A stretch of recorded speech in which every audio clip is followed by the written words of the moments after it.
Ang mahal ng mga biik ngayon mga ka-farmers, merong tag 6,500, merong 7,000. So, dapat po naingatan po natin ang ating mga biik. So, isa po sa paraan natin para maingatan ang ating mga biik mga ka-farmers ay ang pagkakaroon ng kanilang tamang kagamitan habang maliit pa po sila para hindi po sila magkakasakit, hindi po magkakaroon ng bacteria mga ka-farmers.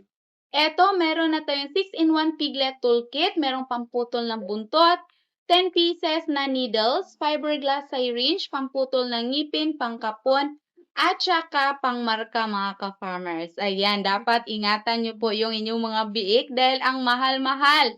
Sayang po kung makuna ng isa mga ka-farmers, meaning kung nasa 7,000 yung mga biik nyo sa inyong lugar, 7,000 pesos po yung nawawala nyo. So, di ba sayang na sayang po mga ka-farmers.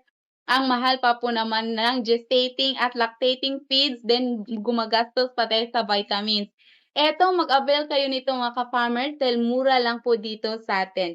Isang bundle na po siya, mas maka-discount po kayo kung bundle na po yung bibilhin ninyo mga ka-farmers. Kompleto na rin po yung set niya.